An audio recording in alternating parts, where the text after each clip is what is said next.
साथियों 24 जून 2024 की बात होती है कि सुबह सुबह एक महिला एक पड़ोस के ही जिम में जाती है। दोस्तों वहाँ पिछले 2.5 साल से जिम करने जाया करती है, लेकिन उस दिन जब वो जाती है तो उसके बाद घर पर वापस नहीं आती है अपने टाइम पर। तो उसका पति जो है उसको फोन करता है, उससे संपर्क करने की कोशिश करता है, लेकिन उसका फोन बंद बताता है।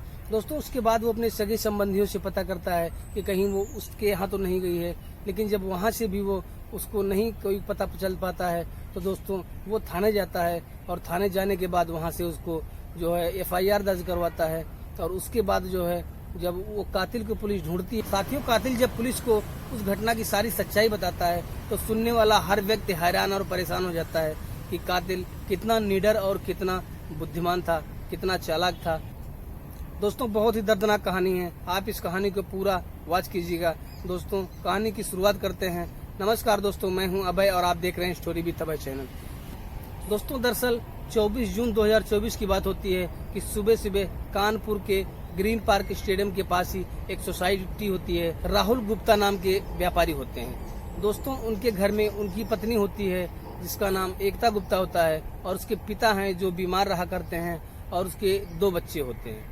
दोस्तों एक व्यापारी होते हैं, इनके यहाँ पैसे की कोई कमी नहीं होती है, अच्छा खासा इनका व्यवसाय होता है। 24 जून 2024 की बात होती है कि उनकी पत्नी जो एकता होती हैं वो पास में ही एक प्रसिद्ध जिम होता है, वहाँ पर जिम करने के लिए जाती हैं। वो पिछले 2.5 साल से उस जिम में जा रही होती हैं, लेकिन दोस्तों उस दिन वो घर पर नहीं आती हैं।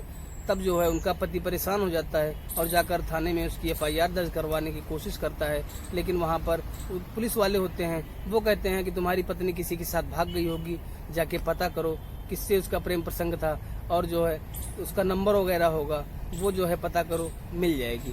दोस्तों लेकिन वो काफ़ी रिक्वेस्ट करता है, काफ़ी कुछ बोलता है, तब जाकर के पुलिस कैसे भी जो है उसके FIR को दर्ज करती है, उसके मुकदमे को दर्ज करती है। साथियों पुलिस जो है FIR दर्ज तो कर लेती है, लेकिन वो सही तरीके से कार्रवाई अभी भी नहीं कर रही होती है। दोस्तों तभी जो है राहुल गुप्ता एक दिन जो है उस जिम में जाते हैं, तो वहाँ उनको पता चलता है कि जिस दिन से उनकी पत्नी गायब है, यानी 24 जून से, उसी दिन से उस जिम का जो ट्रेनर होता है, बिमल नाम का व्यक्ति होता है, वो भी जिम में नहीं आ रहा होता है। दोस्तों इस बात की जानकारी जाकर के वो पुलिस को देते हैं कि अगर आप लोग बिमल को पकड़ लोगे तो इस जो है घटनाक्रम का खुलासा हो जाएगा कि मेरी पत्नी है कहाँ, किस हालत में है, उसके साथ कौन सी घटना घटी है।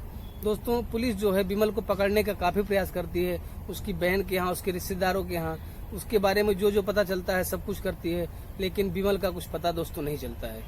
दोस्तों इसी बीच पुलिस जो है एक टीम गठित करती है, पंजाब, ग्वालियर, मेरठ, कई जगह जहाँ जहाँ उसकी उम्मीद होती है, जहाँ जहाँ उसके बारे में सुना जाता है, हर जगह टीम को भेजा जाता है, लेकिन कहीं से कोई सुराग नहीं मिल पाता। दोस्तों 26 अक्टूबर 2024 को एक पुलिस को सूचना मिलती है कि बिमल जो है वो अपने परिवार से मिलने के लिए आ रहा है। दोस्तों पुलिस सतर्क हो जाती है और जिस जगह पर उसको आना था वहाँ पे अपना जाल बिछा देती है। दोस्तों बिमल जैसे ही आता है उसको तुरंत गिरफ्तार कर लिया जाता है, लेकिन दोस्तों जब उसको गिरफ्तार किया जाता है, उससे पूछताछ की जाती है, तो वो तरह तरह की बातें बताने लगता है। वो कहता है दरअसल सर जिस दिन से वो गायब हुई थी महिला, उस दिन लोग मुझ पर इल्जाम लगाने लगे, तो मैं डर के भाग गया कि कहीं सारा कुछ हमारे ऊपर ही ना आ जाए, इसलिए मैं भाग गया, बाकी मेरा कोई कसूर नहीं है। दोस्तों लेकिन पुलिस जो है तरह तरह के सवाल करती है उससे, तो वो परेशान हो जाता है और फिर वो कहता है कि साहब मैंने उसको हत्या करके उसकी और गंगा में उसकी लाश को फेंक दिया है। पुलिस कहती है जिस जगह पर तुमने फेंका था चलो वहाँ की जगह बताओ। दोस्तों वहाँ जाता है और उसके बाद बताता है कि मैंने यहीं फेंका था। पुलिस उस डेट पर आसपास में वो पता करती है आसपास के थानों में कि कहीं कोई महिला की लाश, ऐसी महिला की लाश तो नहीं मिली थी। दोस्तों जब इसका भी पता नहीं चलता तो फिर पुलिस को लगता है कि ये गुमराह कर रहा है, उस पर और ज़्यादा दबाव बनाया जाता है। तब जाकर के वो कहता है कि चलो DM आवास चलो।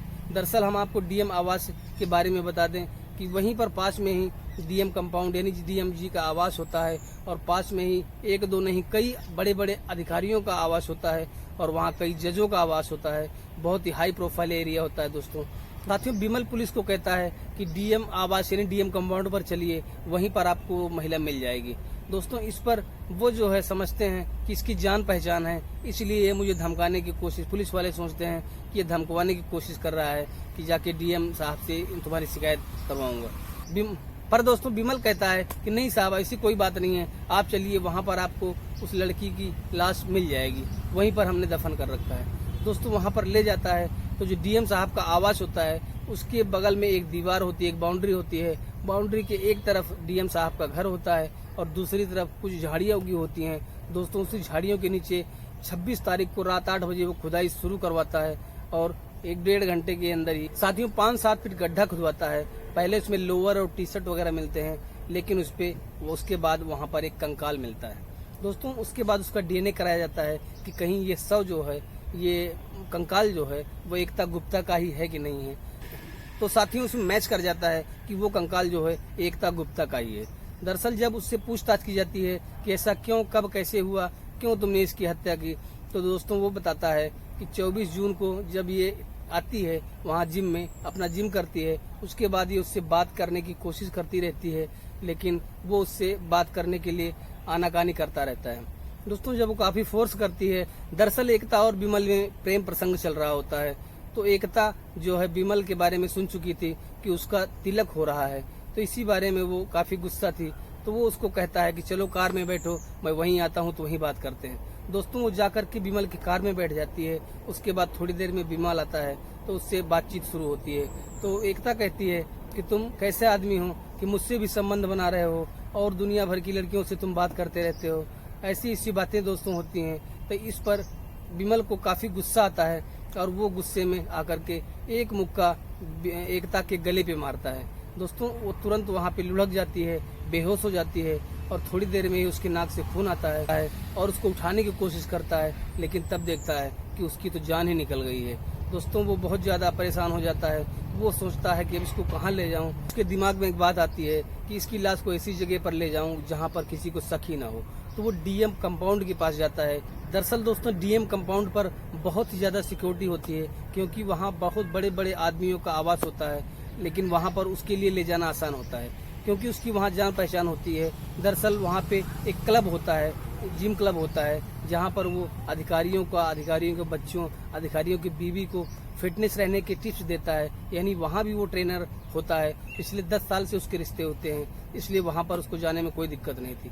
दोस्तों वहाँ पर वो जाता है और वहीं झाड़ी में डीएम साहब की जो आवास होता है उसके बगल में एक बाउंड्री होती है और उसके पीछे जो झाड़ी होती है उसी में वो गड्ढा खोद करके एकता की लाश को दफन कर देता है। दोस्तों उसके बाद सारे घटनाक्रम का खुलासा होता है जो मैं आपको बता चुका हूँ। तो दोस्तों आपको कैसी लगी कहानी आप लोग कमेंट बॉक्स में जरूर बताइएगा, और अगर अच्छी लगी हो तो आप एक लाइक करके साथ में चैनल को सब्सक्राइब कर लीजिएगा, और अपना नाम, कहाँ से आप वीडियो देख रहे हैं दोस्तों ये आप कमेंट बॉक्स में जरूर पिन कीजिएगा।